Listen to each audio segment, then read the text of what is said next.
The spring wind carried dust and whispers through Dusty Creek, and both settled heavy on everything they touched. Hattie Walker pressed her hand against the small of her back as she climbed the 3 wooden steps to the schoolhouse, her other hand smoothing the front of her brown wool dress. 5 months along now, and the secret she'd carried through winter was becoming impossible to hide. The schoolhouse bell clanged in the morning air, its iron voice calling the children of Dusty Creek to their lessons. Hattie had rung that bell every weekday for 3 years, but today the sound seemed different, sharper, more final. She pushed open the heavy oak door and stepped into the familiar smell of chalk dust and pine wood, letting her eyes adjust to the dim interior. Sunlight streamed through the 4 tall windows, casting rectangles of gold across the rough-hewn floorboards. 24 desks sat in neat rows, each one carved with the initials and dreams of children who'd sat there before. The blackboard stretched across the front wall, still bearing yesterday's arithmetic lesson in Hattie's careful script. Everything looked the same as it had for 1,000 mornings before. Yet everything felt different. She moved to her desk and set down her worn leather satchel, the one that had belonged to her father when he taught school back in Ohio. Her fingers traced the brass buckles, remembering his voice. Teaching is sacred work. Hattie girl, you're not just filling heads with letters and numbers, you're building the future, one child at a time. The future. Hattie's hand moved unconsciously to her belly, where her own future grew beneath layers of wool and cotton. Thomas had been gone 4 months now, killed in the mine collapse that had taken 6 good men and left their families to scrape by on sympathy and stubborn pride. He'd never known about the child, would never know. That secret had died with him in the dark tunnels beneath Copper Ridge. The children began arriving in 2s and 3s, their voices bright in the morning air. Little Sarah Martinez clutched her younger brother's hand, both of them still speaking more Spanish than English at home.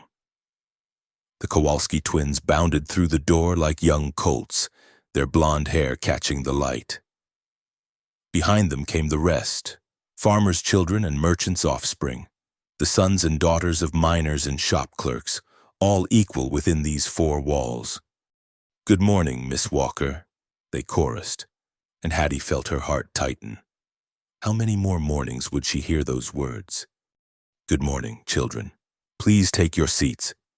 She began the day as she always did, with a reading from McGuffey's Reader. But as she opened the worn book, she noticed movement outside the windows. Mrs. Henderson stood near the hitching post, her arms crossed, speaking in low tones to Mrs. Patterson. Both women kept glancing toward the schoolhouse, their faces set in the particular expression of women discussing something unpleasant. More parents gathered throughout the morning. By the time Hattie dismissed the children for their noon meal, a cluster of adults had formed near the schoolhouse steps. Their voices carried through the open windows as she tidied her desk. "It's not right," Mrs. Henderson was saying, "so our children shouldn't be taught by someone who, well, you know. The poor thing's got no husband," Mrs. Patterson added, her voice heavy with false sympathy. "But that doesn't make it proper. What kind of example is she setting?" Hattie's hands stilled on the papers she'd been arranging. She'd known this moment would come, had felt it approaching like a storm on the horizon. In a town like Dusty Creek, secrets were as rare as rainfall and twice as precious. The afternoon brought fewer children than usual. Empty desks gaped like missing teeth in the neat rows. Those who did come seemed subdued, their usual chatter replaced by uncertain glances. Even young Timothy Morrison, who never met a silence he couldn't fill with questions, sat quietly with his hands folded. When the final bell rang at 3 o'clock, Hattie watched her remaining students file out. She expected the schoolhouse to empty completely, but heavy footsteps on the wooden steps announced a visitor. The door opened without a knock, and Clyde Mercer filled the doorway. At 45, Clyde owned more land than any man in the county, and he carried himself like he knew it. His silver hair was always perfectly combed, his clothes always pressed, his boots always polished. He was the kind of man who expected doors to open before he reached them and conversations to pause when he entered a room. Miss Walker. He removed his hat with exaggerated courtesy, but his pale blue eyes remained cold. I hope you don't mind the intrusion. Mr. Mercer. Hattie kept her voice steady, though her pulse quickened. The school day has ended. Was there something you needed to discuss about the children's education? Clyde's smile was thin as winter ice. Not exactly about education, no. He stepped into the room, letting the door swing shut behind him. More about your situation. The word hung in the air between them like smoke from a dying fire.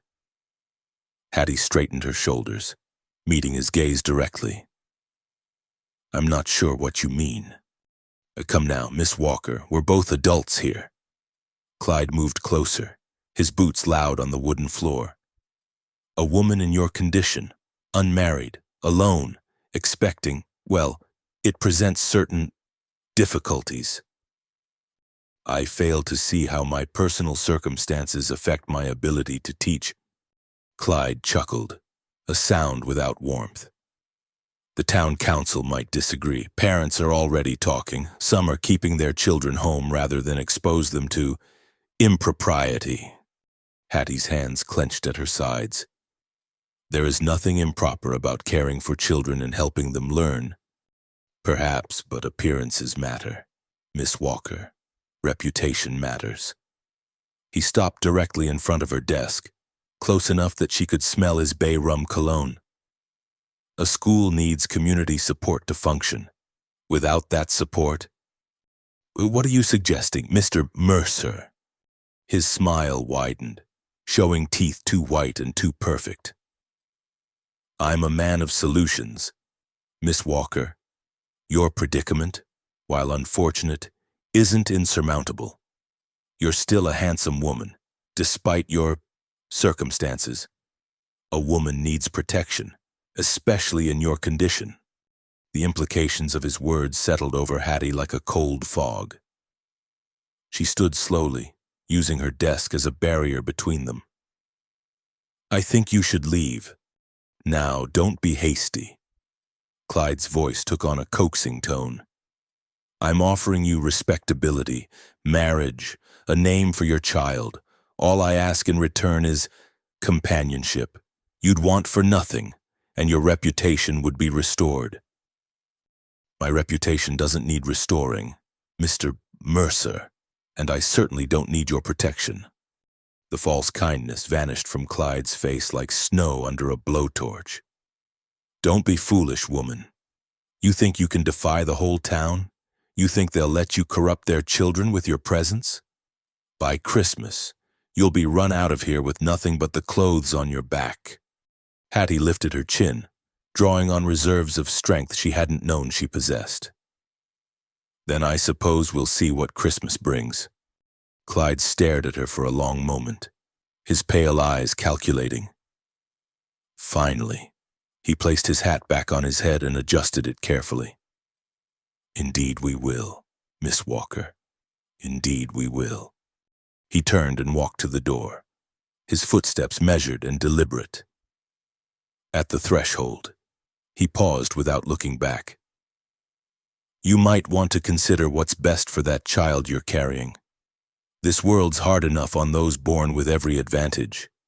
Imagine how difficult it might be for one born under questionable circumstances. The door closed behind him with a soft click that sounded louder than a gunshot. Hattie remained standing behind her desk until she heard his horse's hoofbeats fade into the distance. Only then did she sink into her chair, her hands trembling as she pressed them against her face. Through the windows, the late afternoon sun painted the empty classroom in shades of gold and amber. The chalk dust danced in the light like tiny spirits, and somewhere in the distance, a meadowlark sang its liquid song. It was beautiful and peaceful, but Hattie could feel the storm clouds gathering on the horizon of her life. She placed both hands on her belly, feeling the gentle flutter of life within. "Don't you worry, little one," she whispered. "Your mama's not going anywhere. We'll weather this storm together. You and I. We'll find a way." But as the shadows lengthened and the schoolhouse grew cold around her, Hattie Walker wondered if courage and determination would be enough to stand against the weight of an entire town's judgment. Tomorrow would bring new challenges, new whispers, new tests of her resolve. She gathered her things slowly, locked the schoolhouse door, and walked home through the dusty streets of a town that no longer felt like home. The dust cloud appeared on the eastern horizon just after 2 o'clock on a Tuesday that had started like any other. From her position at the schoolhouse window, Hattie watched the distant figure materialize from the heat shimmer. Rider and horse moving as one against the endless expanse of prairie grass and sage, Dusty Creek didn't see many strangers. The town sat far enough off the main cattle trails that most travelers passed it by, heading for larger settlements with better prospects and bigger saloons. Those who did venture into town usually had business: debt collectors, circuit preachers, or men running from something they'd rather leave behind. This rider was different, even from a distance. Hattie could see he sat his horse with the easy confidence of a man born to the saddle. The horse itself was no ordinary mount, a tall bay with clean lines and proud carriage, the kind of animal that cost more than most folks in Dusty Creek saw in a year. "Miss Walker?" Little Emma Sutton tugged at Hattie's skirt. "Are you listening to my reading?" Hattie pulled her attention back to the classroom, where half her usual students sat at their desks. Each empty seat was a reminder of her precarious position, but she forced a smile for Emma's sake. "Of course, dear. Please continue with the next paragraph." But her eyes kept drifting to the window as the stranger drew closer. The man was tall and lean, wearing a black hat pulled low over his face. His clothes were trail-worn but well-made: dark trousers, a white shirt open at the collar, and a vest that had seen better days. A gun belt rode low on his hips, the holster tied down in the manner of someone who knew how to use what it carried. The horse's hooves rang against the hard-packed earth of Main Street as rider and mount passed the schoolhouse. For just a moment, the man's head turned toward the window where Hattie stood. She caught a glimpse of dark hair beneath the hat brim and eyes the color of storm clouds. Then he was past, heading toward the heart of town. By the time school ended at 3 o'clock, word had already spread through Dusty Creek like wildfire in dry grass. The stranger had stopped at Muller's blacksmith shop, asking about work. Heinrich Muller, never one to turn down an honest dollar, had hired him on the spot after watching him shoe a horse with the skill of a master craftsman. "Name's Luke Carver," Mrs. Patterson announced to anyone within earshot as she collected her weekly order from Jameson's general store. "Muller says he's got hands like an artist and arms like a bull. Paid his first week's board at the hotel in advance. Real money. None of that script some drifters try to pass off." But it was old Pete Jameson who dropped the real news like a stone into still water. "Recognized him," Pete said, his voice carrying the weight of certainty. "Seen his face on a wanted poster. Oh, must be 7-8 years back. Luke Carver, the Iron Creek Gang. Bank robber, cattle rustler, probably worse." The word spread through town faster than spilled whiskey across a bar top. By evening, every soul in Dusty Creek knew they had a genuine outlaw living among them, reformed or otherwise. Hattie learned the news from Mrs. Kowalski, who stopped by the schoolhouse as Hattie was locking up for the day. The Polish woman's English was still rough around the edges, but her concern was clear enough. "This man, this Luke Carver, Mrs. Kowalski said, wringing her hands. Is dangerous man, yes? Maybe you should not walk home alone. I'm sure I'll be fine, Hattie replied, though she found herself glancing down the empty street.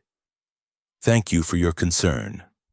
But as she walked the 6 blocks to her small rented house, Hattie couldn't shake the feeling that eyes were watching her from every shadow. Whether they belonged to the mysterious Luke Carver or to the townspeople who increasingly viewed her as a source of scandal, she couldn't say. Wednesday brought new tensions. 3 more children didn't show up for school, their parents citing sudden illnesses that fooled no one. During the noon break, Hattie spotted clusters of adults gathered outside Patterson's boarding house and the Silver Dollar Saloon, their conversations stopping whenever she passed. It was Thursday afternoon when she finally encountered Luke Carver face to face. She was walking home from school, her arms full of papers to grade, when she heard raised voices from the alley beside Morrison's feed store.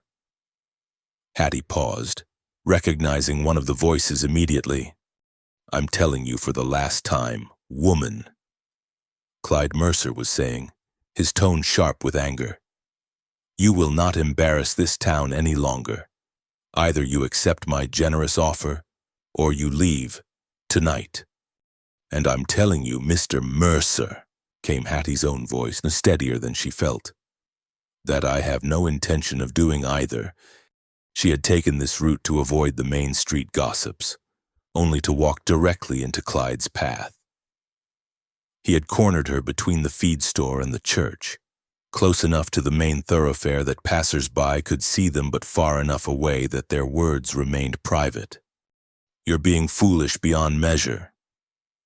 Clyde continued, stepping closer. Do you think anyone in this town will hire you once word spreads? Do you think any decent establishment will serve you? You'll be a pariah, and that bastard child of yours will grow up bearing the shame of your stubbornness. Heat flashed through Hattie's veins at his crude words. How dare you? I dare because I'm offering you salvation. Clyde interrupted. Marriage to me means respectability. Your child would bear my name, inherit my land. All I ask is that you show proper gratitude for my generosity. His hand reached out to touch her arm, and Hattie stepped back instinctively. Her heel caught on an uneven board, and she stumbled, papers scattering in the dust. Careful there, miss. The voice came from behind Clyde, low and calm with just a hint of the South in its drawl. Luke Carver stepped into the alley, moving with the fluid grace of a man accustomed to watching his back. Up close, Hattie could see he was younger than she'd first thought, maybe 35, with dark hair touched by early silver at the temples and lines around his eyes that spoke of years spent squinting into prairie sun. This is a private conversation, Clyde said without turning around. Move along. Didn't look much like a conversation from where I stood, Luke replied mildly. Looked more like a man bothering a lady who'd rather be left alone. Now Clyde did turn, his face flushing red with indignation. Do you know who I am? I can't say I do, Luke said, though his tone suggested he didn't much care either way. Should I? I'm Clyde Mercer. I own half this county, including the land your employer's shop sits on. One word from me, and you'll be looking for work in the next territory. Luke considered this information with the same expression he might use to study the weather. That's quite a responsibility, owning so much. Must keep you busy managing it all. He knelt and began gathering Hattie's scattered papers, his movements unhurried despite the tension crackling in the air. Though I reckon a man with that much responsibility wouldn't have time to corner school teachers in alleys. The muscle in Clyde's jaw twitched. You don't know what you're interfering with, stranger. Maybe not, Luke agreed, rising with the papers in his hand. He offered them to Hattie with a slight nod. But I know the difference between a conversation and something else entirely.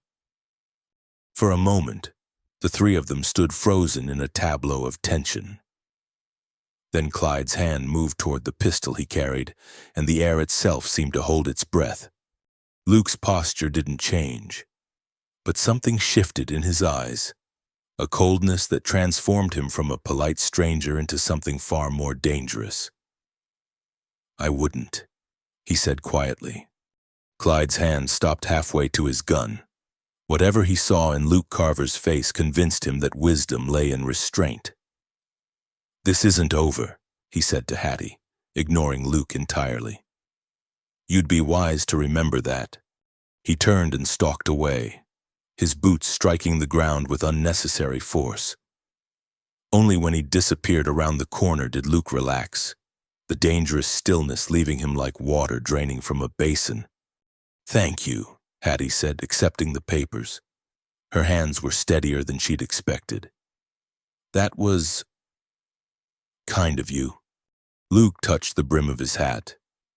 "Didn't seem right, a man talking to a lady that way.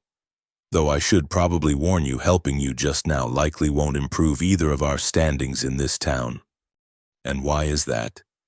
Something that might have been amusement flickered in his gray eyes. "Well, from what I hear, you're the scandalous Schoolmarm, and I'm the dangerous ex-outlaw.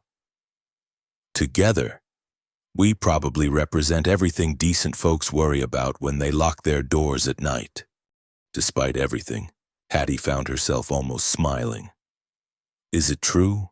About your past? I mean, true enough," Luke said without apparent shame.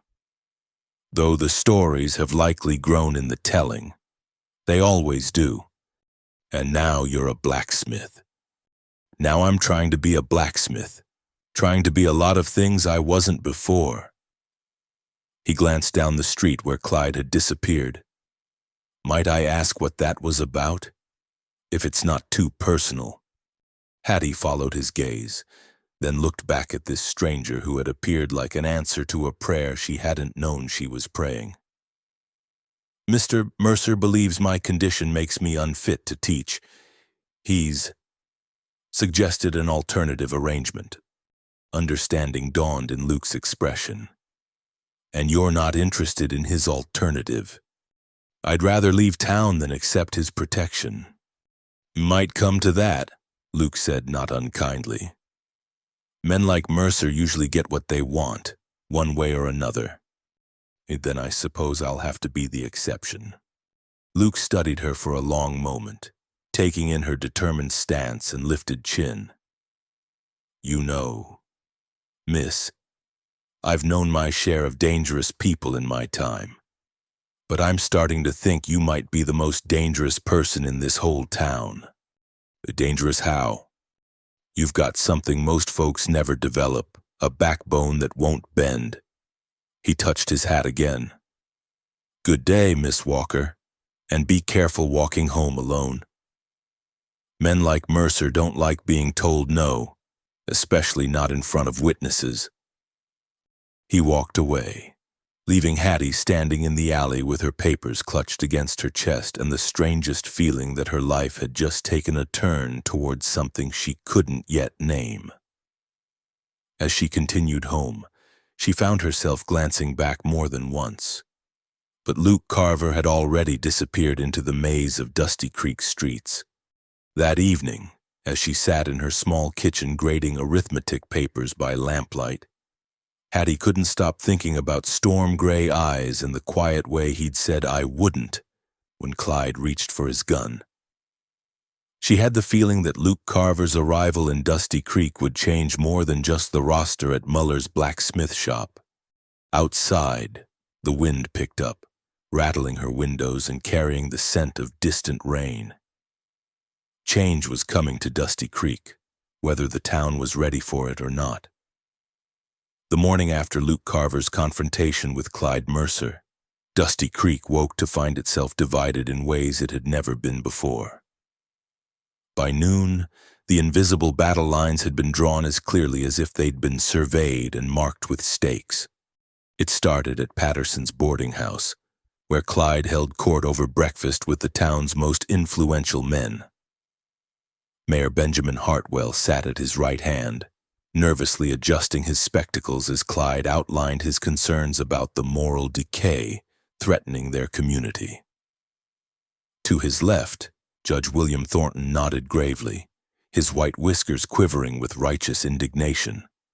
"Gentlemen," Clyde said, cutting his ham with surgical precision, "we have allowed sentiment to cloud our judgment for too long.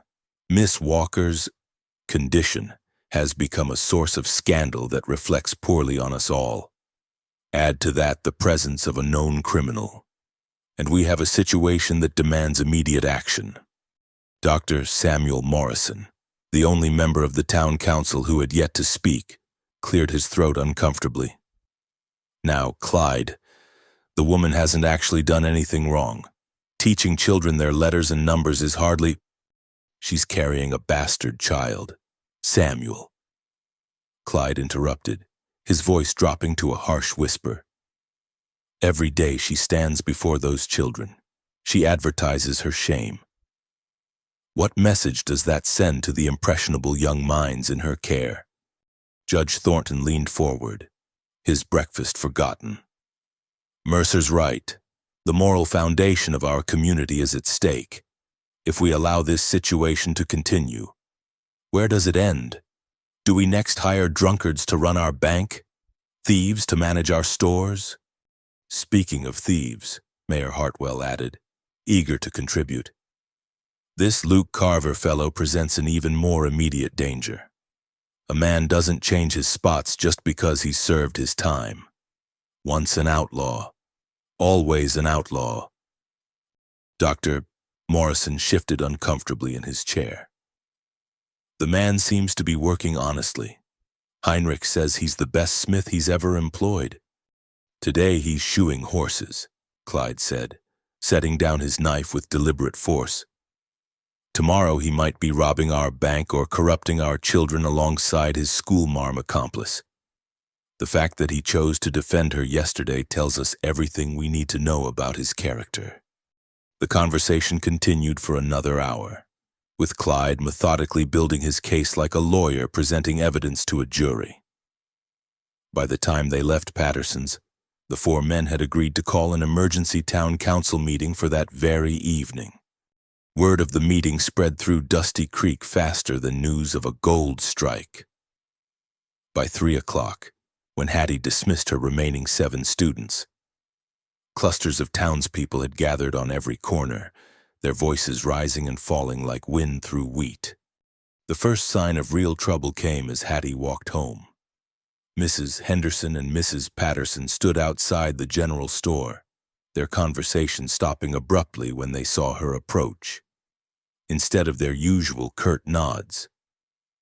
Both women turned their backs entirely, studying the store's window display as if it contained the secrets of the universe. Similar scenes played out all along Main Street. Shopkeepers found sudden interest in sweeping already clean stoops. Children were hurried inside with sharp commands. By the time Hattie reached her small house, she felt as if she were walking through a town populated entirely by ghosts. But the real blow came an hour later, when young Timothy Morrison appeared at her door, his face flushed from running. "Miss Walker," he panted, "Pa sent me to tell you the council's meeting tonight. About you and that new fellow, Ma says." He swallowed hard, his 10-year-old face struggling with adult complexities. "Ma says I shouldn't come to school tomorrow." Hattie knelt to his level, her heart breaking at the confusion in his eyes. "Timothy, whatever the adults decide, you remember this. Learning is never wrong. Reading and writing and thinking for yourself, those are gifts no one can take away from you." The boy nodded solemnly, then scampered away, leaving Hattie standing in her doorway with the weight of the approaching storm settling on her shoulders like a lead blanket. As evening approached, the entire population of Dusty Creek seemed to migrate toward the town hall.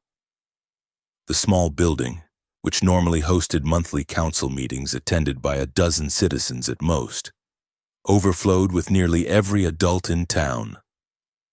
Lanterns had been strung from the rafters, casting dancing shadows on the walls and giving the gathering an almost religious atmosphere. Hattie arrived precisely at 7 o'clock, wearing her best dress, a deep blue wool that had been her mother's, and carrying herself with all the dignity she could muster. Conversations died as she entered, and she felt the weight of dozens of stares following her progress to an empty chair near the back. Luke Carver was already there, leaning against the far wall with his arms crossed. He wore clean clothes and had obviously made an effort to look respectable. But there was something in his posture that suggested he was ready to move quickly if the need arose. When their eyes met across the crowded room, he touched his hat brim in greeting. Mayor Hartwell called the meeting to order, his nervous voice barely carrying over the murmur of the crowd. Citizens of Dusty Creek, we are gathered tonight to address matters of vital importance to our community's moral character and future prosperity. What followed was less a discussion than a carefully orchestrated performance. Clyde Mercer rose first, his bearing commanding immediate attention. He spoke eloquently about the responsibilities of community leadership, about the need to protect their children from corrupting influences, about the delicate balance between Christian charity and practical wisdom. Miss Walker, he said, turning to face her directly, has served our community with dedication. No one questions her teaching abilities or her personal character prior to recent developments. But we must consider what example her current situation sets for our children. Judge Thornton spoke next, citing legal precedents and moral obligations with the authority of his position. Mayor Hartwell followed with statistics about teacher dismissals in other towns facing similar circumstances. Dr. Morrison offered only a brief statement about the importance of maintaining community standards, his reluctance evident in every word. When they finished, Mayor Hartwell opened the floor for community comment.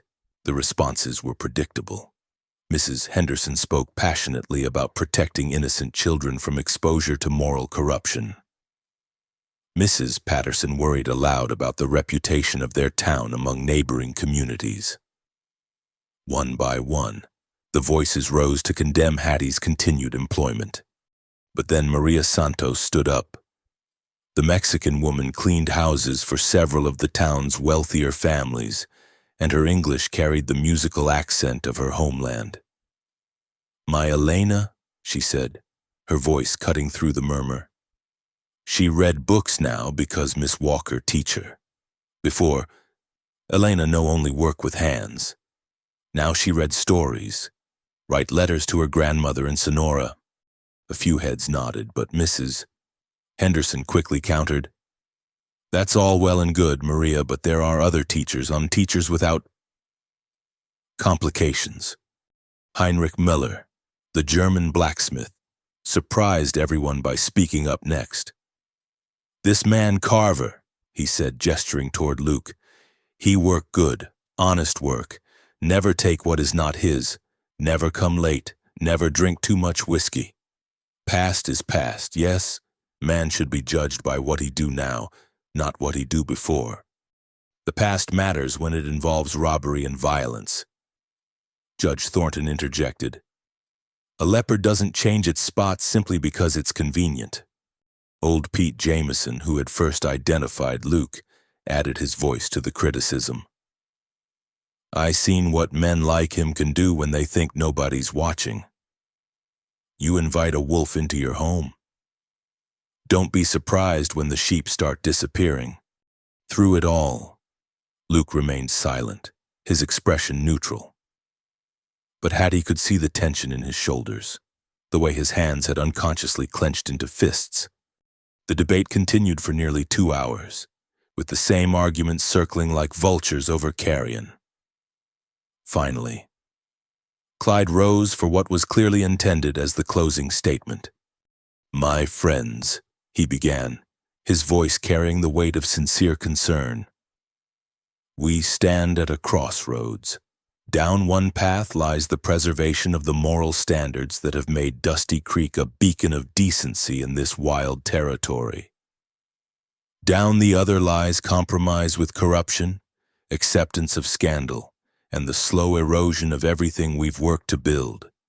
He paused, letting his words sink in. I move that Miss Walker's employment be terminated immediately, and that Luke Carver be given 24 hours to leave our town. These measures, while difficult, are necessary to protect our children and preserve our community's reputation. Judge Thornton immediately seconded the motion.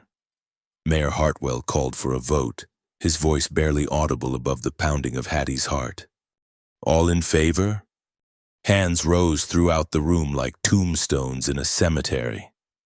Hattie counted them automatically. 23, 24, 25. More than enough to carry the motion. Opposed? Heinrich Müller raised his hand. Maria Santos followed. Dr. Morrison hesitated for a long moment, then slowly lifted his arm. A few others joined them, perhaps 8 hands in total, scattered among the crowd like islands in a hostile sea. The motion carries, Mayor Hartwell announced, his relief evident.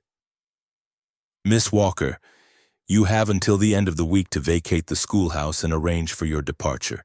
Mr. Carver, you have until tomorrow evening to conclude your business and leave town. The crowd began to disperse, conversations resuming as people filed toward the door. Hattie remained in her chair, feeling as if the floor had dropped away beneath her feet. Everything she had worked for, everything she had built in Dusty Creek, was ending with the simple raising of hands. She was still sitting there when Luke appeared beside her chair. Miss Walker, he said quietly, might I walk you home? She looked up at him, this stranger who had somehow become entangled in her downfall, and nodded. They walked through the emptying streets in silence, the distant sound of voices fading behind them like echoes of a life that was already becoming memory. At her door, Luke paused. For what it's worth, he said, I'm sorry you got caught up in this. You're teaching those children. That was good work, important work. What will you do? Hattie asked. Where will you go? Luke shrugged, a gesture that tried to convey indifference but didn't quite succeed. Same thing I've always done. I reckon. Find another town, another chance to start over. Trail's long, and there's always work for a man who's not particular about where he finds it. He touched his hat and turned to go, then stopped. Miss Walker, don't let them make you ashamed of what you've done here. Teaching is honorable work, no matter what they say. That baby you're carrying deserves a mother who knows her own worth. Then he was gone, disappearing into the darkness beyond the circle of light cast by her porch lamp. Hattie stood in her doorway for a long time, one hand resting on her growing belly, listening to the night sounds of a town that was no longer home. Tomorrow would bring new challenges, new decisions, new uncertainties. But tonight, she allowed herself to grieve for the life that was ending and wonder what kind of life might be waiting to begin. The morning after the town meeting dawned gray and cold, with clouds hanging low over Dusty Creek like a shroud. Hattie woke to the sound of rain pattering against her windows, and the hollow feeling that comes from sleeping fitfully on the edge of disaster. She dressed slowly, choosing her simplest brown dress and pinning her hair back with particular care. If today was to be one of her last as the town's schoolmarm, she would face it with whatever dignity remained to her. The baby stirred restlessly beneath her ribs as if sensing her distress, and she placed a gentle hand over the movement. We'll be all right, little one, she whispered. Somehow, we'll find our way. The schoolhouse felt different when she unlocked the door. The familiar smell of chalk dust and wood polish couldn't mask the air of ending that seemed to permeate every corner. Only 4 children sat at their desks when the morning bell rang. the Santos children whose mother had spoken for her last night, and young Timothy Morrison, whose presence surprised her more than she could say. "Timothy," she said gently as the boy took his usual seat in the front row. "Are you certain you should be here? I wouldn't want you to get in trouble with your parents." The 10-year-old's jaw set with determination that reminded her of his father. "Pa said I could make my own choice about coming today. He said a man should finish what he starts, even when it gets difficult." Hattie felt tears prick at her eyes. Dr. Morrison had always been the quietest member of the town council, but apparently his conscience ran deeper than his voice. "Well then," she said, her voice steadier than she felt, "let's make today a good one." They were halfway through morning arithmetic when a knock came at the door. Hattie opened it to find Luke Carver standing on the steps, his hat in his hands and a burlap sack slung over his shoulder. "Mr. Carver," she said, surprised. "I thought you'd be preparing to leave town." "Yes, ma'am, I am, but I wanted to bring you something first." He held out the sack, which clinked softly as it moved. "Flour, some salt pork, a few cans of beans. Figured you might need provisions, what with everything that's happened." Hattie stared at the offering, overwhelmed by the simple kindness of it. "I can't accept this. You'll need your supplies for wherever you're going. I travel light, ma'am, always have, and a woman in your condition shouldn't be worrying about where her next meal's coming from." He glanced past her into the classroom, where 4 pairs of curious eyes watched from their desks. "Besides, seems to me you've got more important work to finish here." She took the sack, its weight substantial in her arms. "Thank you. This is very generous." Luke shrugged, as if kindness were something he handed out as casually as morning greetings. "Mind if I ask what you're planning to do? Hattie looked back at her small class, then met his eyes. "I honestly don't know. I have a little money saved, enough to get me to the next town, maybe the one after that. I'll find work somewhere." "What kind of work? Not many places hiring school teachers who are—" He gestured vaguely, too polite to finish the sentence. "I can sew, take in washing. There are always ways for a woman to earn her keep, if she's not too proud to work." She lifted her chin, daring him to pity her. Instead, Luke nodded with something that looked like respect. "Pride's a luxury most of us can't afford anyway." He glanced around the empty street, then back at her. "Miss Walker, I wonder if you'd mind some company this evening. I've got until tomorrow to clear out, and I find myself with time on my hands." The invitation was so unexpected that Hattie nearly dropped the sack of provisions. "Company?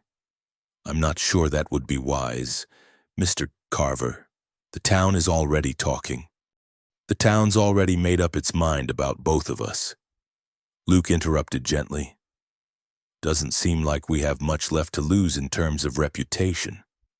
But if you'd rather I stayed away..." Hattie considered the offer. In a few days, she would be leaving Dusty Creek forever, heading into an uncertain future with nothing but her savings and her growing child. The prospect of facing even one more evening alone with her fears and doubts felt overwhelming. 6 o'clock, she said finally. "I'll put coffee on." Luke's smile transformed his entire face, erasing years of hardship and revealing the man he might have been under different circumstances. "I'll bring the sugar," he said, touching his hat. "Good day, Miss Walker." The rest of the school day passed in a haze of final lessons and small ceremonies. Hattie gave each of her remaining students a book to keep, McGuffey's readers that were her own property, not the school's. She watched them wrap the volumes carefully in their scarves and knew that whatever else happened, these 4 children would carry something precious away from their time in her classroom.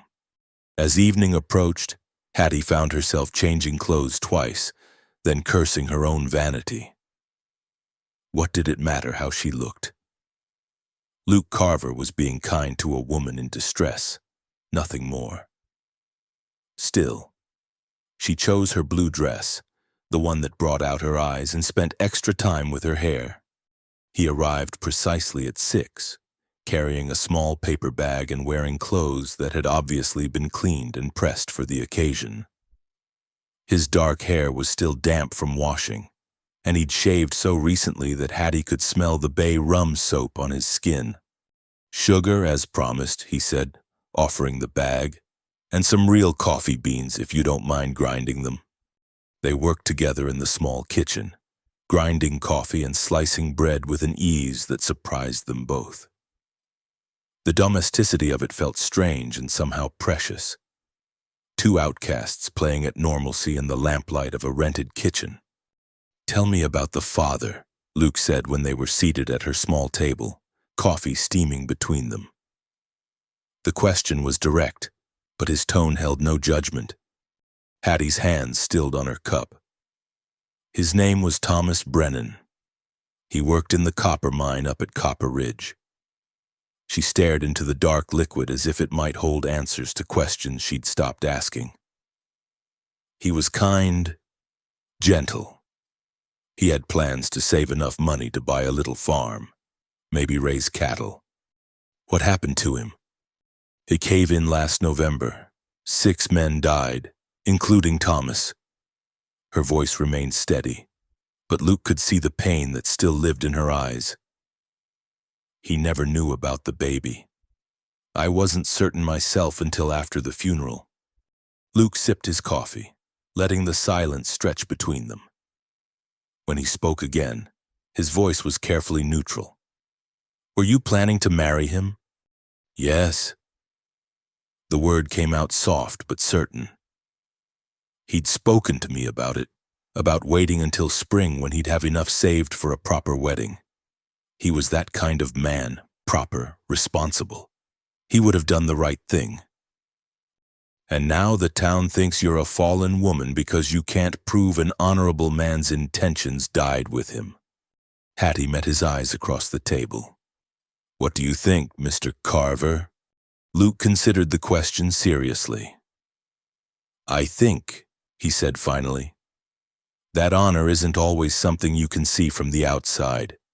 I've known plenty of married women who were less honorable than you, and plenty of men with perfect reputations who weren't worth the powder to blow them up." The honesty in his voice loosened something tight in Hattie's chest. "Tell me about prison," she said, returning his directness. Luke's laugh held no humor. "Not much to tell that would interest a lady. 6 years in territorial prison teaches a man what he's made of, mostly by stripping away everything he thought he was." He turned his coffee cup slowly in his hands. "I went in angry at the world, at myself, at God for dealing me a poor hand. Came out different. Different how? Quieter, I suppose. More careful about the choices I make. Prison has a way of showing you that every decision has consequences, and those consequences don't just affect you." He looked directly at her. "I hurt people when I was young and stupid, innocent people who just happened to be in the wrong place when I made the wrong choices. Do you regret it?" "Every day." The words came without hesitation. "But regret doesn't change what happened, doesn't give back what I took. All I can do now is try to live differently, try to be the kind of man I should have been from the start." They talked as the evening deepened around them, sharing stories that neither had told anyone else. Luke spoke of his childhood in Missouri, of a father who drank too much and a mother who died too young. Hattie told him about her parents, teachers both, and the quiet Ohio town where she'd learned that books could be doorways to anywhere in the world. "Why teaching?" Luke asked. "You could have married well, stayed safe in Ohio." Hattie smiled at the memory of her younger, more idealistic self. "Because children are possibilities. Every child who learns to read, to think, to question, that's a future that's brighter than the past. I wanted to be part of that, part of building something better. And now, she placed her hand over her belly, feeling the gentle flutter of life within. Now I'm going to be part of one particular future, this little one's future, and I'll do whatever it takes to make sure it's a good one. Luke watched her in the lamplight, taking in the determined set of her shoulders and the protective curve of her hand. "Miss Walker," he said slowly, "what if you didn't have to leave town? What if there was another way?" "What do you mean?" He leaned forward, his voice dropping to barely above a whisper. "I mean, what if the good people of Dusty Creek discovered that their assumptions were wrong? What if they learned that you're not the fallen woman they think you are? And I'm not the threat they believe me to be?" Hattie set down her coffee cup with hands that weren't quite steady. "Mr. Carver, if you're suggesting what I think you're suggesting—" "I'm suggesting," Luke interrupted gently, "that maybe two people who've been judged unfairly might find a way to help each other. A marriage of convenience, nothing more. Your child would have a name and a father's protection. You could keep teaching, keep building those better futures you talked about." The proposal hung in the air between them like smoke from a dying fire. Hattie stared at him, searching his face for signs of mockery or ulterior motive and finding neither. "And what would you get from such an arrangement?" she asked. Luke's smile was rueful. "A chance to stay in one place long enough to prove I'm not the man I used to be. A chance to be part of something decent for once in my life." He paused, then added quietly, "And maybe the opportunity to protect someone who deserves protecting." Outside, the wind picked up, rattling the windows and sending rain against the glass in sheets. The storm that had been building all day was finally breaking, and in its sound, Hattie heard the echo of all the storms yet to come. "Mr. Carver," she said finally, "that's the most unconventional proposal I've ever heard. Is that a yes or a no, Miss Walker?" Hattie looked around her small kitchen, at the remnants of their simple meal and the man sitting across from her with patient eyes. Tomorrow, if nothing changed, she would begin packing for a journey into the unknown. But tonight, in this moment, a different possibility had presented itself, one that was practical rather than romantic, protective rather than passionate, but genuine in its own way. "It's a maybe," she said. "Give me tonight to think about it." Luke nodded and rose from his chair. "That's all any man can ask for, a chance to be considered." At the door, he paused. "Miss Walker, whatever you decide, I want you to know that meeting you has been an honor. You're the kind of woman who makes a man want to be better than he is." After he left, Hattie sat alone in her kitchen, listening to the storm and feeling the baby move restlessly beneath her heart. Outside, the wind howled like a living thing, but inside, warmed by coffee and unexpected kindness. She felt something she hadn't experienced in months. She felt hope. Hattie woke before dawn with her decision already made, though she couldn't say exactly when during the restless night it had crystallized in her mind. The rain had stopped sometime after midnight, leaving the world washed clean and gleaming in the pale morning light. She dressed carefully in her best blue dress and walked to the schoolhouse earlier than usual, knowing Luke would be there preparing for his departure. She found him in Muller's blacksmith shop, methodically cleaning tools and organizing the workspace for whoever might follow him. His few possessions were already packed in a worn leather saddlebag that sat by the door like a faithful dog waiting for a journey.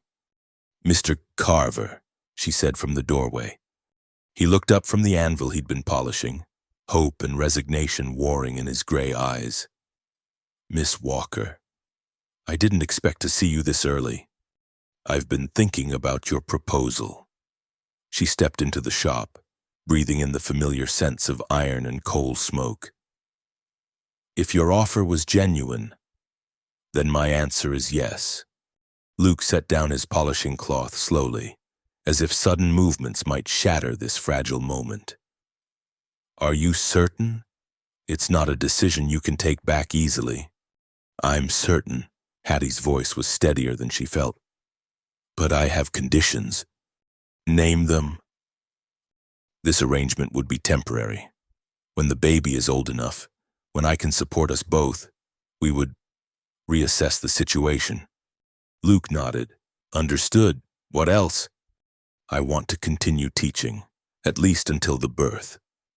And I want your word that you'll never raise a hand to me or my child. Something flickered in Luke's eyes. Hurt, perhaps, or surprise that she felt the need to ask. Miss Walker, I give you my solemn oath that neither you nor any child in your care will ever have cause to fear me. On my mother's grave. I swear it. The sincerity in his voice convinced her more than any flowery promises could have. Then we have an agreement, Mr. Carver. Luke, he said quietly, if we're to be married, even temporarily, I think we can dispense with formalities. Luke, then, and you should call me Hattie.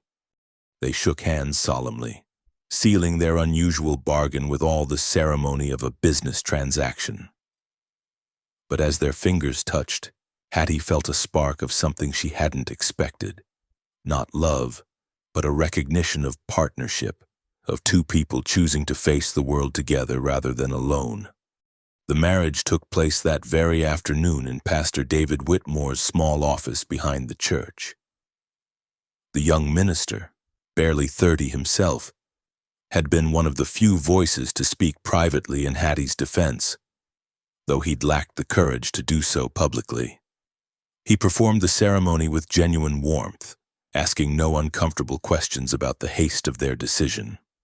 Heinrich Müller served as witness, his weathered face creased with satisfaction at this turn of events. Is good, he declared after Luke kissed Hattie's cheek with careful propriety. Man should take responsibility. Woman should not face troubles alone. Maria Santos was the other witness, having appeared at the church as if summoned by some mysterious feminine telegraph.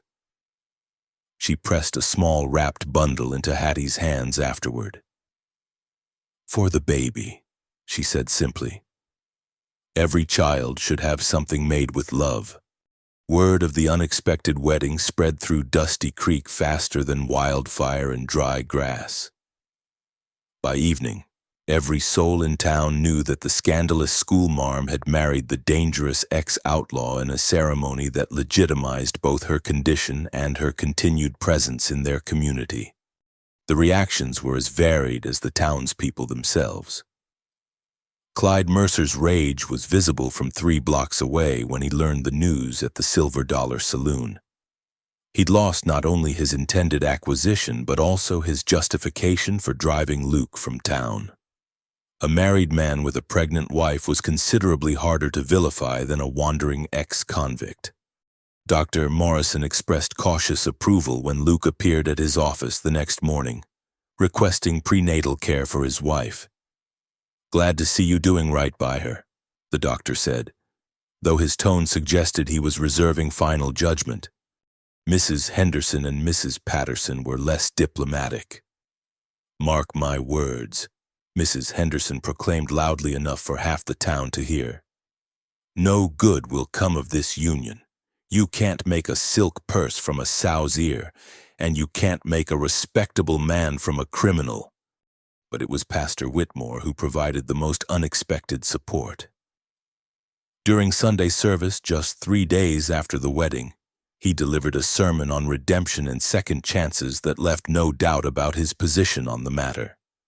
The scriptures tell us that love covers a multitude of sins, he declared from his pulpit, his young voice carrying conviction that belied his years.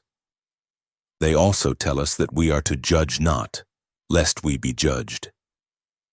Perhaps it would behoove us all to remember that every soul deserves the chance to choose righteousness, regardless of past mistakes. The congregation shifted uncomfortably in their pews, but several heads nodded in agreement. Old Mrs. Ferguson, the church organist, played the closing hymn with particular vigor, and more than one person lingered afterward to shake Luke's hand and wish the newlyweds well. Still, the opposition remained strong. Clyde Mercer was not a man to accept defeat gracefully, and he began laying new plans almost immediately.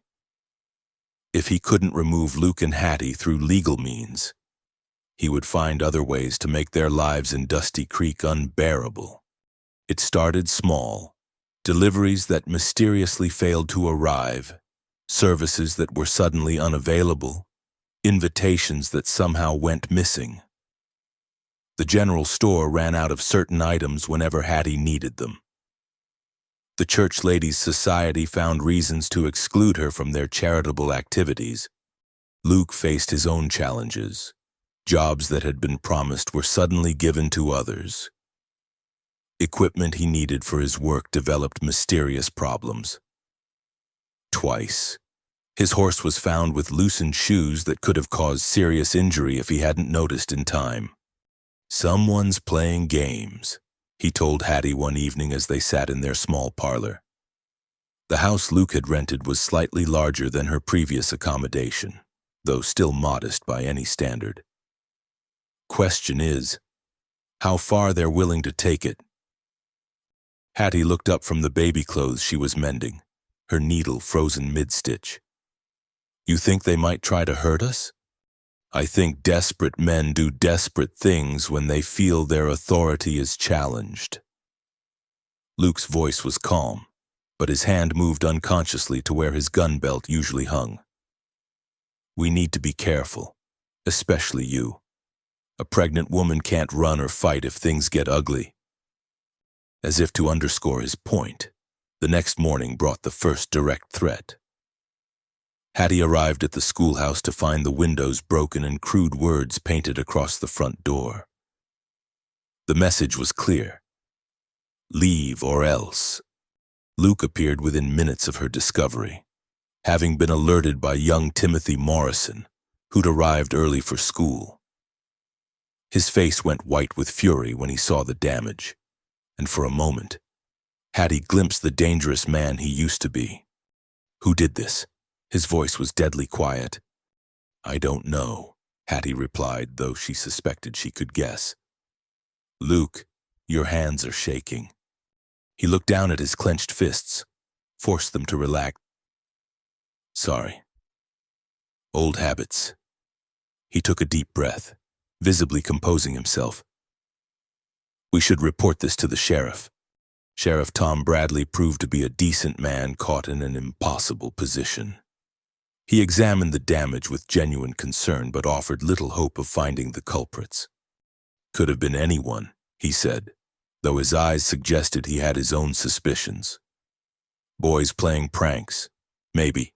You know how young folks can get carried away." "This wasn't children's mischief," Luke said firmly. "Someone's trying to intimidate my wife." "Maybe so, but without witnesses or evidence." Bradley shrugged helplessly. "I'll keep my ears open, ask around quietly. Best I can offer right now." That afternoon, as Luke worked to replace the broken windows, several unexpected allies appeared.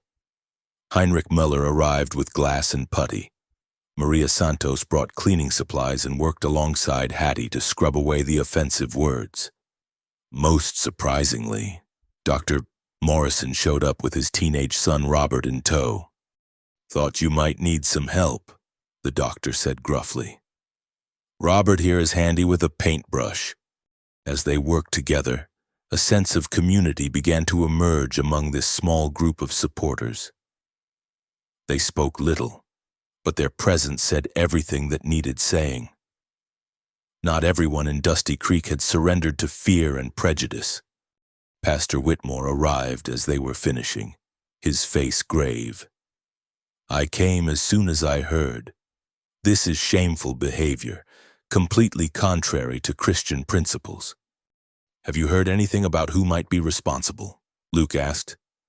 The young pastor hesitated. "Nothing I could repeat in good conscience. But I will say this. Some folks are mighty unhappy about losing control of a situation they thought they could manage." That evening, as Luke secured the new windows with extra care, Hattie found herself thinking about the people who had come to help. It was a small group, but their support felt solid, genuine. Perhaps they weren't as alone as she'd believed.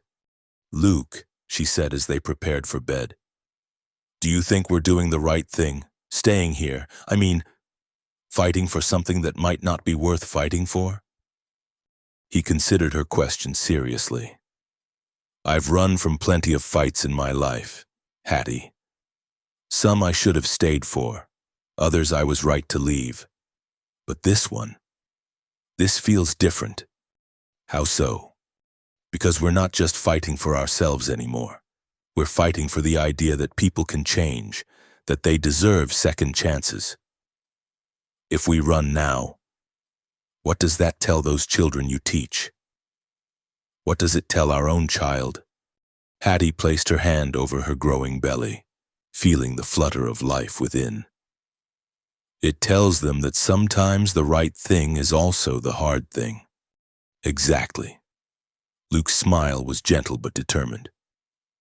"Besides, I meant what I said in my vows, for better or worse, in sickness and in health.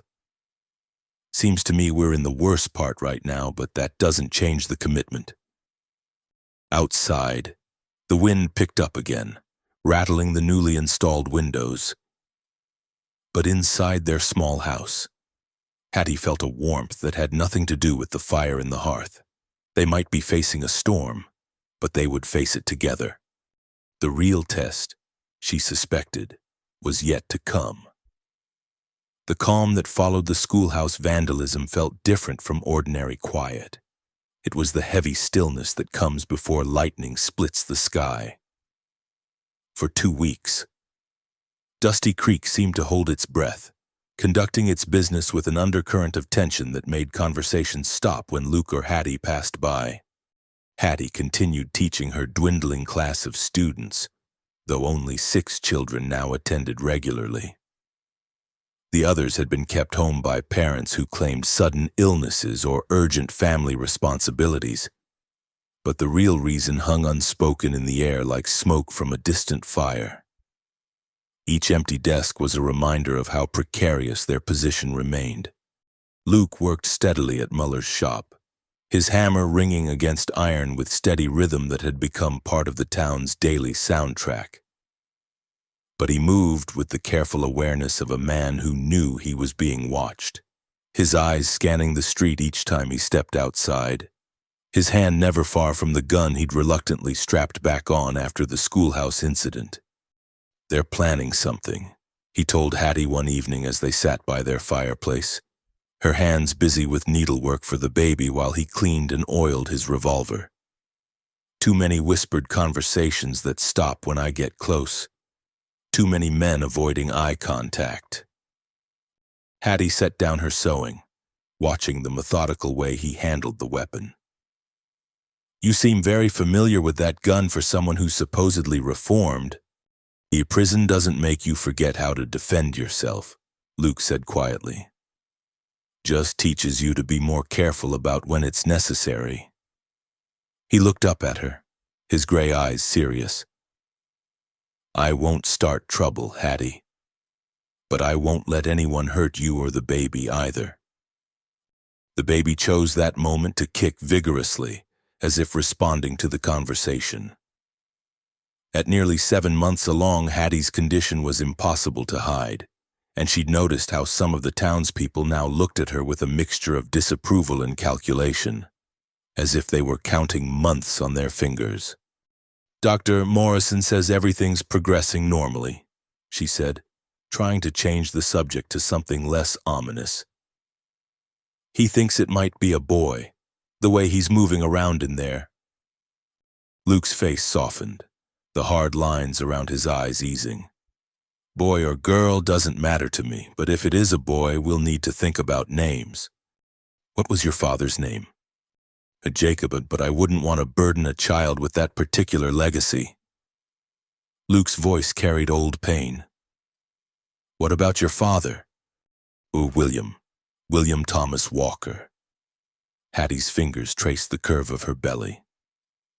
He would have loved being a grandfather, would have spoiled this little one terribly. They spent the evening discussing names and futures, trying to create a pocket of normalcy in a world that seemed increasingly hostile. But their peace was shattered at dawn by the sound of horses thundering past their house at a gallop, followed by shouts and the acrid smell of smoke. Luke was out of bed and at the window before Hattie could fully wake. Fire, he said grimly, pulling on his clothes. Looks like it's coming from the direction of the church. By the time they reached the scene, half the town had already gathered around Pastor Whitmore's small house behind the church building. Flames licked at the roof and poured from the windows, while the young minister stood in his nightclothes watching his home and possessions disappear into smoke and ash. How did it start? Luke asked Sheriff Bradley, who was organizing a bucket brigade from the church well. The pastor says he was awakened by the smell of smoke, found his front porch soaked with coal oil and already burning. Bradley's face was grim. This wasn't an accident. Luke and Heinrich Müller worked alongside other men to contain the blaze, but the house was already too far gone to save. They managed to prevent the fire from spreading to the church itself, though smoke damage blackened the white wooden walls and the smell of burning timber hung heavy in the morning air, as the flames died down to smoldering embers. Pastor Whitmore stood looking at the ruins of his home with the stunned expression of a man who'd lost everything in a matter of minutes. His wife, Sarah, clutched their infant daughter while their 6-year-old son pressed against her skirts, wide-eyed and frightened. Reverend, Dr. Morrison said, approaching the small family. You and your family can stay with us until we figure out something more permanent. That's very kind, Pastor Whitmore replied, his voice hoarse from smoke. But I wouldn't want to put you at risk. It seems that anyone who shows Christian charity these days becomes a target. The implications of his words settled over the crowd like a cold wind. This wasn't random vandalism or boyish pranks. This was deliberate intimidation aimed at anyone who dared support Luke and Hattie's presence in the community. Clyde Mercer arrived as the cleanup was beginning, his face a careful mask of concern that didn't quite reach his eyes. Terrible tragedy, he declared loudly enough for everyone to hear. I hope the good pastor has learned that sometimes our Christian ideals must be tempered with practical wisdom. Pastor Whitmore turned to face him, his young face streaked with soot but his eyes blazing with conviction. Mr. Mercer, if you're suggesting that standing up for what's right somehow caused this, then you understand neither Christianity nor practical wisdom. I'm suggesting, Clyde replied with dangerous smoothness, that a man has responsibilities to his family that should outweigh his desire to interfere in matters that don't concern him. The threat was subtle but unmistakable. Luke felt his hand drift toward his gun, then forced himself to relax. This was exactly what Clyde wanted, an excuse to paint him as a violent man who solved problems with bullets. Mr. Mercer, Luke said instead, his voice carrying across the gathered crowd. Are you saying you know something about how this fire started? Clyde's pale eyes narrowed. I'm saying that when a community is divided, unfortunate things tend to happen. Perhaps if certain disruptive elements were to reconsider their presence here, the town could return to peaceful coexistence. Meaning? Meaning that some problems solve themselves when their causes are removed. Clyde smiled, but there was no warmth in it. I'm sure you understand. Mr. Carver, a man of your experience, must know how these situations typically resolve themselves.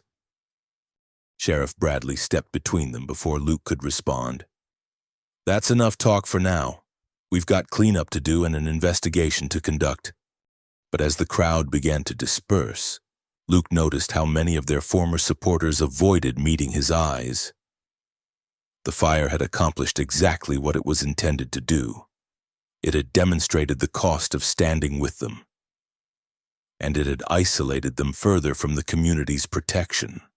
That afternoon, as Luke helped Pastor Whitmore salvage what little remained of his possessions, Heinrich Meller approached with news that confirmed Luke's worst fears.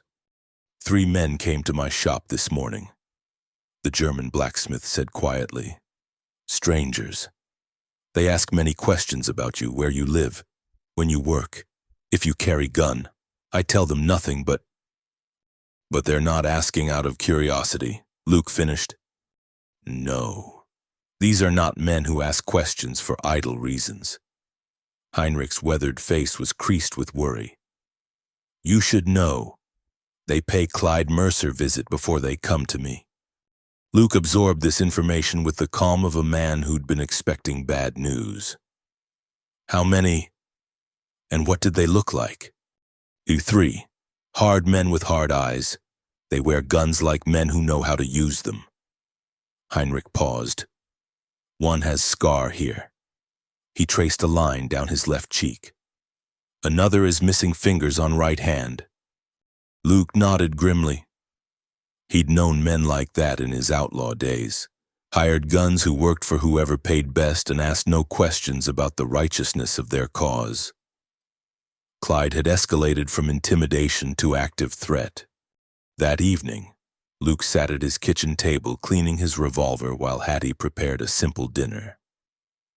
The domesticity of the scene was almost surreal given the danger they faced, but Luke had learned long ago that normal life continued even in the shadow of violence. We should leave, Hattie said suddenly, setting down her wooden spoon. Tonight, pack what we can carry and be gone before dawn.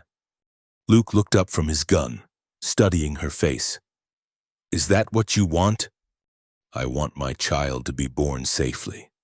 I want to sleep without wondering if someone's going to burn our house down or worse. She pressed her hands against her belly, where the baby had been unusually active all day, as if sensing the tension around them. I'm tired of being afraid. Luke, so am I, he admitted. But running now means we'll always be running.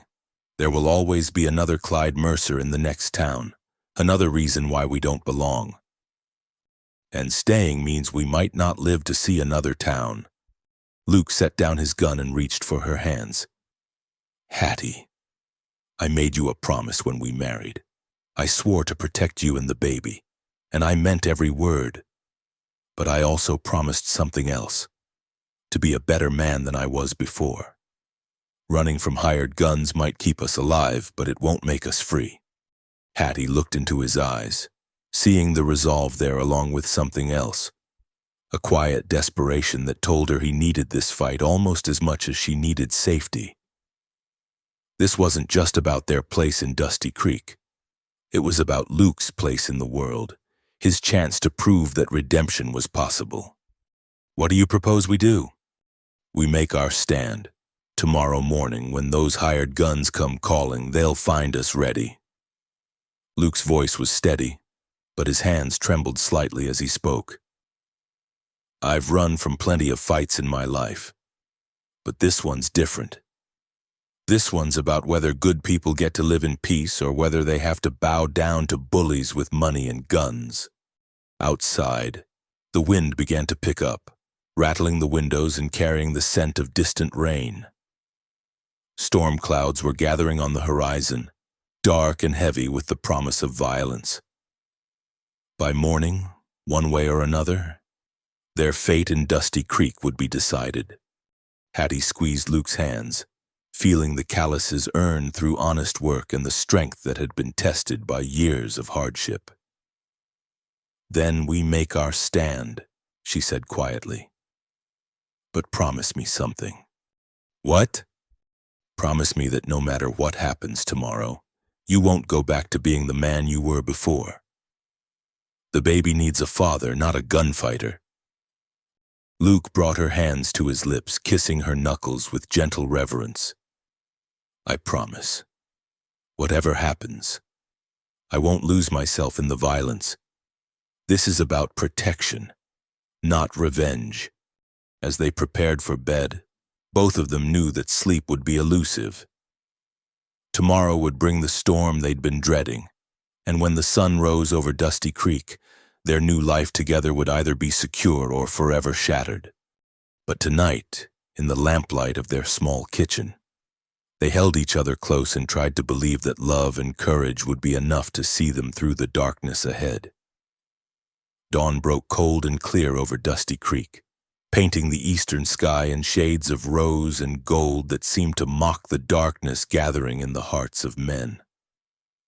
Luke had been awake since before first light, sitting by the window with his coffee growing cold in his hands, watching the empty street for signs of movement. Hattie stirred in the bedroom, and he heard the soft sounds of her preparing for what might be their last normal morning together. She emerged wearing her simplest brown dress, her hair pinned back severely, and Luke was struck by how young she looked despite everything they'd endured. "Any sign of them?" she asked, moving to the stove to prepare breakfast with steady hands that belied the fear in her eyes. "Not yet, but they'll come." Luke checked his pocket watch. 6:30. Probably waiting for the town to wake up, for there to be witnesses. They ate in relative silence, both understanding that this might be their final meal together. Luke forced down eggs and bacon that tasted like sawdust, while Hattie managed only a few bites of toast before pushing her plate away. "I should go to the schoolhouse," she said finally. "The children will be expecting me." "Absolutely not." Luke's voice was firm but gentle. "You're staying right here where I can protect you." "Luke, I won't hide while other people fight my battles. Besides, if those men are coming for us, they'll expect to find me at the school. Maybe I can—" "No." He stood and moved to her chair, kneeling beside it so their eyes were level. "Hattie, listen to me. What's about to happen?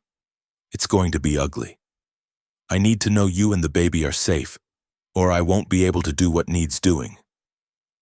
She searched his face, seeing the quiet desperation there.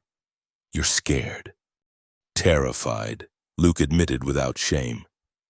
"Not of dying, I made my peace with that possibility long ago, but scared of failing you, of not being fast enough or smart enough to keep you safe."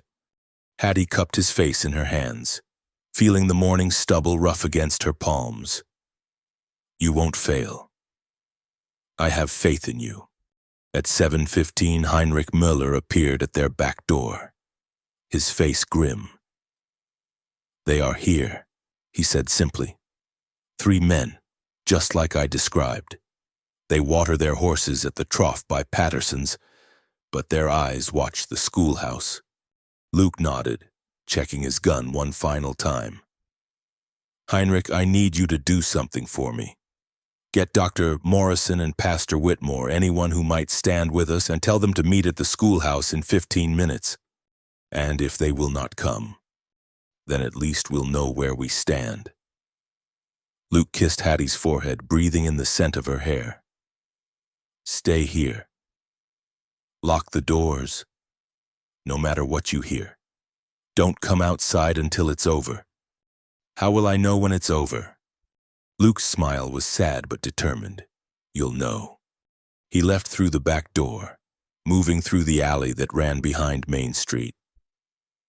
The morning air was crisp, carrying the scent of wood smoke from breakfast fires and the distant sound of the town coming to life.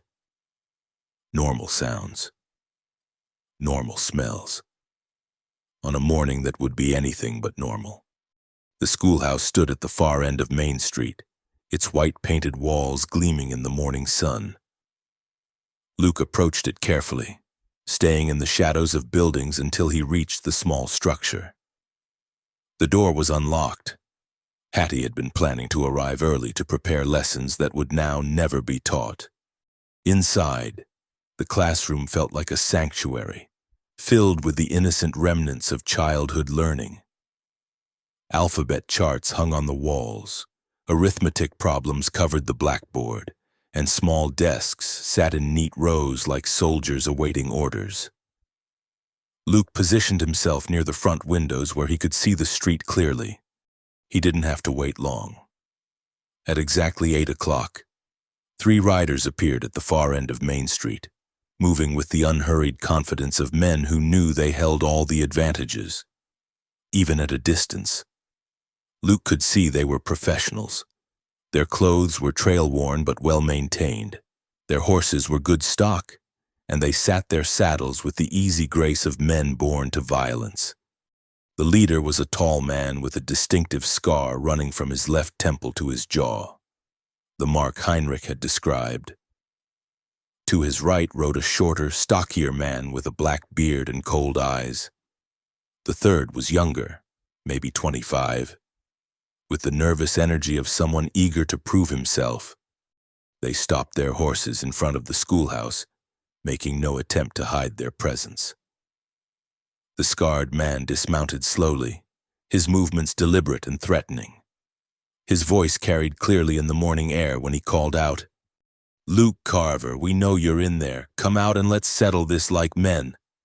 Luke remained silent, watching as doors and windows began opening along Main Street. Word of the confrontation was spreading quickly, and curious faces appeared in doorways and behind curtains.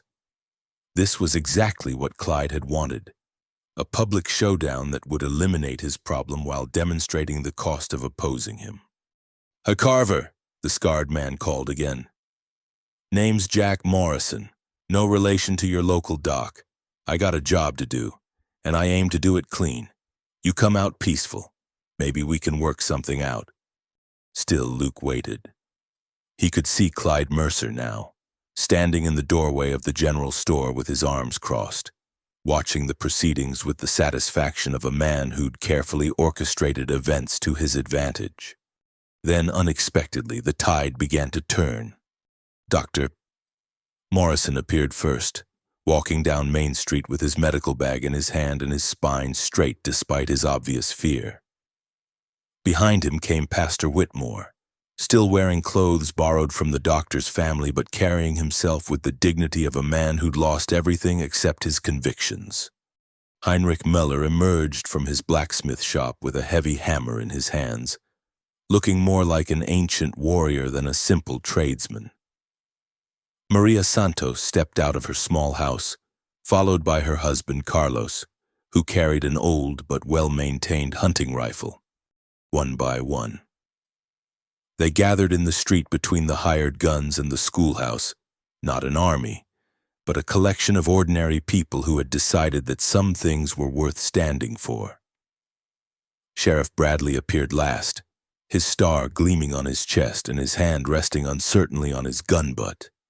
Jack Morrison looked at this motley assembly with a mixture of amusement and annoyance. "Well now," he said loud enough for everyone to hear, "seems like half the town's decided to involve themselves in private business." "Nothing private about it," Dr. Morrison replied, his voice carrying surprising authority. "This is our town, and Luke Carver is our neighbor. If you have business with him, you have business with all of us." The younger gunman laughed harshly. "Old man, you better take your friends and go home before someone gets hurt." "Son," Pastor Whitmore said quietly, "the only people who are going to get hurt today are those who choose violence over justice." Luke could see the situation balanced on a knife's edge. Morrison and his men had expected to face one man alone, not an entire community, but they were still dangerous. Still professionals who wouldn't back down easily from a job they'd been paid to complete. It was then that Luke made his decision. He stepped out of the schoolhouse, his hand resting casually on his gun butt, and walked into the street to face the 3 hired guns. The assembled townspeople parted to let him through, but they didn't retreat. They formed a loose semicircle behind him, offering their silent support. "Oh, Jack Morrison," Luke said conversationally, as if they were meeting for coffee instead of a gunfight. "I know that name. Didn't you used to ride with the Dalton gang down in Kansas?" Morrison's scarred face split into a cold grin. "Still do, when the price is right, and the price for you is mighty attractive. Carver, what's Mercer paying you can't be much. He's too cheap to hire the best." The insult hit home, and Luke saw anger flicker in Morrison's eyes. Good. Angry men made mistakes. "Enough talk," the black-bearded man said. "We come here to do a job, and we're gonna do it." "Frank's right," Morrison agreed. "Nothing personal, Carver. But you and your woman have overstayed your welcome in this town. Time to move on, permanently." Luke felt the familiar cold settle over him, the same icy calm that had kept him alive during his outlaw years. But this time it was different. This time he wasn't fighting for money or revenge or the simple thrill of violence. This time he was fighting for home, for family, for the right of decent people to live without fear. "Well then," Luke said quietly, "I guess we understand each other." The street fell silent except for the whisper of wind through the buildings and the distant sound of a meadowlark calling from the prairie. Luke could feel the tension building like pressure in a steam boiler, could see the calculations running behind Morrison's pale eyes. Then everything happened at once. Morrison went for his gun with the fluid speed of a professional killer, his hand flashing toward his holster with deadly precision. But Luke was faster, not by much, but by enough. His Colt cleared leather a heartbeat before Morrison's, flame and smoke erupting from the barrel as the morning air split with thunder. Morrison staggered backward, his shot going wide as Luke's bullet took him in the chest. The black-bearded man had his gun out now, but Heinrich Müller's hammer caught him in the shoulder before he could fire, spinning him around and sending his pistol flying into the dust. The young gunman panicked, firing wildly as Dr. Morrison and Pastor Whitmore dove for cover. Luke put him down with a careful shot to the leg, sending him tumbling from his horse with a cry of pain and rage. In less than 10 seconds, it was over. Morrison lay motionless in the street, a dark stain spreading beneath him. His two companions were wounded but alive, their weapons scattered and their fight gone out of them like air from a punctured balloon. Sheriff Bradley moved forward cautiously, his own gun drawn but unneeded. "It's done," he announced unnecessarily. "Jack Morrison's dead. The other two are down." Luke stood in the middle of Main Street, smoke still curling from his revolver, and felt the weight of what had just happened settle on his shoulders like a heavy coat. He had killed a man, something he'd sworn never to do again. But as he looked at the faces of the people who had stood with him, he felt no regret, only a profound weariness. Clyde Mercer had disappeared from the general store doorway sometime during the gunfight, vanishing like smoke when his carefully laid plans crumbled into dust and failure. It was over, but Luke knew that endings were rarely as clean as they appeared. There would be consequences, investigations, and decisions still to be made. But for now, for this moment, the people of Dusty Creek had chosen courage over fear, and that made all the difference. The silence that followed the gunshots was broken by the sound of running feet as Hattie appeared at the end of Main Street, her brown dress billowing behind her as she hurried toward the scene despite Luke's instructions to stay hidden. Her face was pale with fear, but her eyes searched frantically until they found Luke standing unharmed among the townspeople. "Luke," she called, pressing one hand to her rounded belly as she quickened her pace. He met her halfway, catching her in his arms as she reached him. "I told you to stay inside," he said gently, but his relief at seeing her safe was evident in his voice. "I heard the shots. I couldn't just sit there not knowing." She pulled back to study his face, searching for signs of injury. "Are you hurt?" "No, I'm fine. It's over, Hattie. It's finally over." Sheriff Bradley was already organizing the aftermath, directing several men to carry the wounded gunman to Dr. Morrison's office while others saw to Jack Morrison's body. The surviving hired guns would face charges for disturbing the peace and attempted murder, but they were no longer a threat to anyone. As the immediate crisis passed, Luke noticed something remarkable happening around them. People who had avoided eye contact for weeks were now approaching with genuine concern and offers of help. Mrs. Patterson, who had been among Hattie's harshest critics, actually reached out to steady her as she swayed slightly from the shock of the morning's events. "My dear," the older woman said, her voice softer than it had been in months. "You shouldn't be on your feet after such excitement. Come, let me help you to the doctor's office so he can check on you and the baby." It was as if the gunfight had broken some invisible spell that had held the town in thrall to Clyde Mercer's influence. People who had been too frightened to speak their true feelings now found their voices. And many of those voices spoke in support of Luke and Hattie. "Took real courage, what you did," old Pete Jameson told Luke, extending a weathered hand. "Standing up to hired killers like that. Maybe I was wrong about you, son." Heinrich Miller clapped Luke on the shoulder with a grip that could bend horseshoes. "Is good shooting," he said with satisfaction. "You remember well how to protect what matters." Dr. Morrison emerged from his office an hour later with the news that both Hattie and the baby were perfectly healthy despite the morning's stress. "Strong constitution," he said approvingly. "This little one seems determined to arrive on schedule regardless of what's happening in the outside world." But it was Sheriff Bradley who brought the most important news when he returned from questioning the wounded gunman. "They've confessed everything," he announced to the small crowd that had gathered outside the doctor's office. "Clyde Mercer hired them to run you out of town, or worse if you wouldn't go peaceful. They've got a written contract with his signature on it." Luke felt Hattie's hand tighten in his. "What does that mean?" "He means Mr. Mercer is going to face charges for conspiracy and attempted murder," Bradley replied grimly. "Federal marshals already been sent for.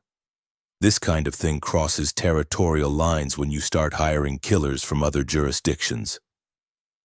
The marshal arrived 2 days later, a tall, weathered man named Samuel Hayes who listened to testimony from dozens of witnesses and examined the evidence with methodical thoroughness. By the end of the week, Clyde Mercer was in custody and facing a list of charges that would likely see him spending the rest of his life in territorial prison, with Mercer's malevolent influence removed. Dusty Creek seemed to exhale collectively, like a town that had been holding its breath for months. Parents who had kept their children home began sending them back to school. Shopkeepers who had been mysteriously unable to serve the carvers suddenly found their shelves well stocked again. Most importantly, the town council met in emergency session and formally rescinded their previous decision regarding Hattie's employment. Mayor Hartwell, looking somewhat embarrassed, personally delivered the news. "We, that is, the council, would like to extend our sincere apologies for the misunderstanding," he said, fidgeting with his spectacles. "We hope you'll consider continuing as our schoolmarm for as long as you're able." Hattie, now visibly showing at 8 months pregnant, accepted the apology with grace. "I'll teach until the baby comes," she said. "After that, we'll see what the future holds." The future, as it turned out, held more changes than anyone could have predicted. Luke discovered that his reputation as the man who'd stood down Clyde Mercer's hired guns had earned him considerable respect throughout the territory. Offers came from neighboring towns, positions as sheriff, as head of security for mining operations, as foreman for large ranches.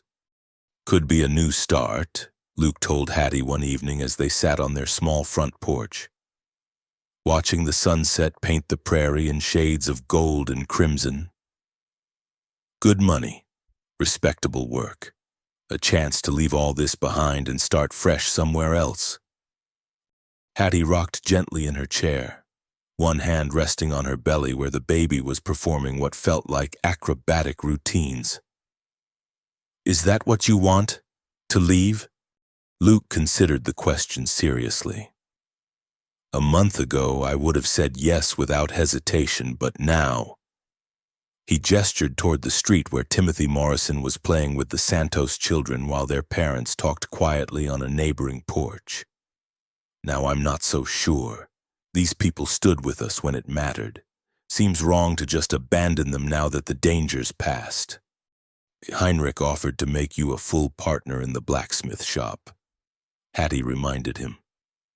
"Said business has been so good since word spread about your skills that he could use the help.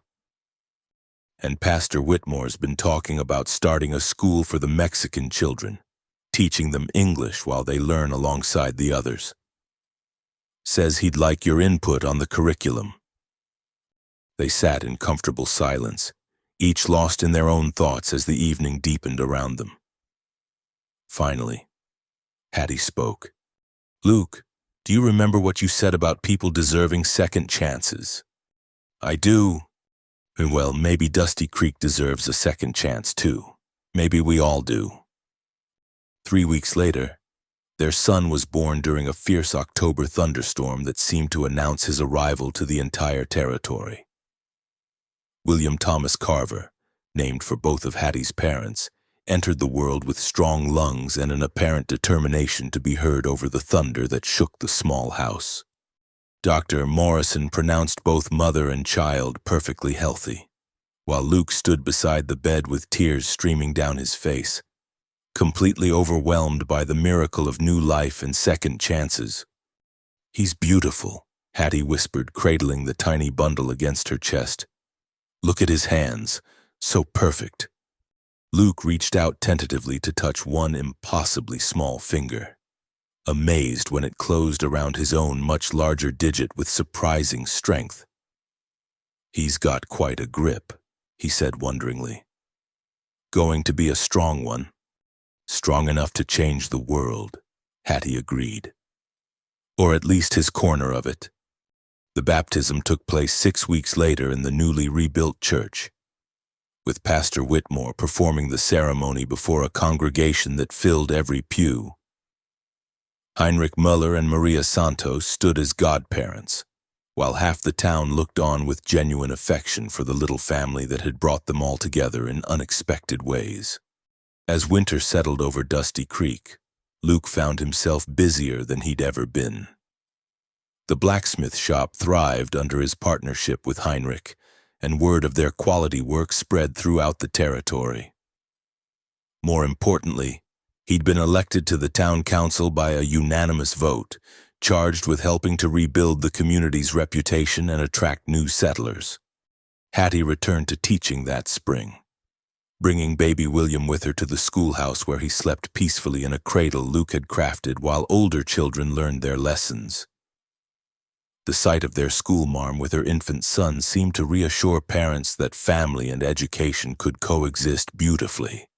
On a warm May evening, exactly 1 year after Luke's arrival in Dusty Creek, he and Hattie sat on their porch watching their son take his first tentative steps across the wooden planks. The baby lurched from chair to railing with the determined concentration of someone mastering a completely new skill. "You think he'll be walking by the time school starts in the fall?" Luke asked, ready to catch William if he stumbled. "At this rate, he'll be running," Hattie laughed, "and probably getting into more trouble than we can handle. A good trouble, though, the kind that comes from curiosity and energy, not from anger or desperation." As if to prove his point, William plopped down on his bottom and immediately began trying to stand again, his face set in an expression of fierce determination that reminded both parents of themselves. "He's going to be just fine," Hattie said softly. "We all are." Luke reached for her hand, intertwining their fingers as they watched their son explore his small world with boundless enthusiasm. "You know," he said thoughtfully, "when I rode into this town, I was just looking for work and a place to hide from my past. And instead you found a family. I found everything I never knew I was looking for." Luke lifted their joined hands to his lips, kissing her knuckles gently. "I found home," as the stars began to appear in the darkening sky above Dusty Creek. The small family sat together on their porch, surrounded by the peaceful sounds of a community at rest. It had been a long journey from that first dusty morning when Luke had ridden into town, but every hardship had led them to this moment, this perfect, ordinary evening that represented everything they'd fought to protect. In the distance, a train whistle echoed across the prairie, carrying new dreams and new possibilities toward tomorrow. But for Luke and Hattie Carver, tomorrow would find them exactly where they belonged, in the town that had become their home. Among the people who had become their family, building a future that honored both their past struggles and their present blessings. The pregnant schoolmarm who had faced the town's wrath now sat peacefully with her husband and child. Proof that sometimes courage and kindness were enough to transform not just individual lives, but entire communities.